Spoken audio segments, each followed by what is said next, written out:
नमस्कार साथीहरू। आज म तपाईहरुलाई सेट अन्तर्गत A union B, A intersection B र ए माइनस बी पत्ता लगाउने सजिलो तरिका सिकाउन गइरहेको छु। कृपया ध्यान दिएर हेर्नुहोला।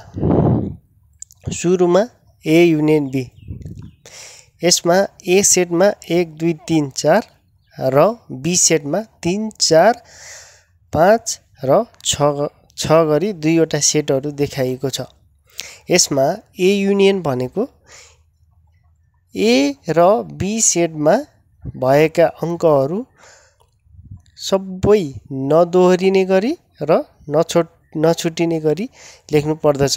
जस्तै यसको ए युनियन बी भनेको 1 2 3 4 5 र 6 हुन्छ। यसमा 3 र 4 अङ्क दोहोरिए तापनि यसमा ए युनियन बी मा कुनै पनि अङ्क नदोहोरिने र एकपटक मात्र लेखिने हुँदा यसको ए युनियन बी भनेको 1 2 3 4 5 र 6 हुन्छ। यसलाई बुझ्नका लागि सजिलो होस् भनेर भेन डायग्राममा पनि देखाएको छु। ए र बी दुईवटा फरक सेटहरू देखाएको छ। त्यसमा ए अन्तर्गत 1 2 3 4 पर्दछ भने बी मा कति 3 4 5 र 6 पर्दछ। यसरी यो रातो धर्सा लागेको रेखाङ्कित चित्रले चाहिँ ए युनियन बी लाई जनाउँदछ। अर्को रहेको छ ए इन्टरसेक्सन बी।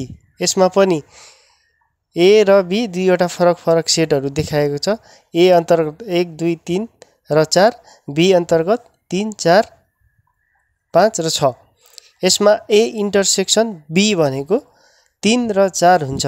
किनभने ए इन्टरसेक्सन बी मा ए र बी मा भएको कमन समान मतलब दोहोरिएको अङ्कहरू मात्र लेखिन्छ। यसमा दोहोरिएको अङ्क भनेको 3 र 4 मात्र रहेको छ। त्यही भएर यसको ए इन्टरसेक्सन बी भनेको 3 र 4 हुन्छ। यसलाई बुझ्नका लागि सजिलो होस् भनेर भेन डायग्राममा पनि देखाएको छ। भेन डायग्राम यस प्रकार रहेको छ। ए र बी देखाएको छ। यसमा ए र बी मा पर्ने कमन अङ्कहरू मात्र देखाएको छ, जुन 3 र 4 रहेको छ। अर्को छ ए माइनस बी। यसमा पनि माथिको सोसर ए र बी दुईवटा फरक सेटहरू देखाएको छ। ए अन्तर्गत 1 2 3 र 4, बी अन्तर्गत 3 4 5 र 6।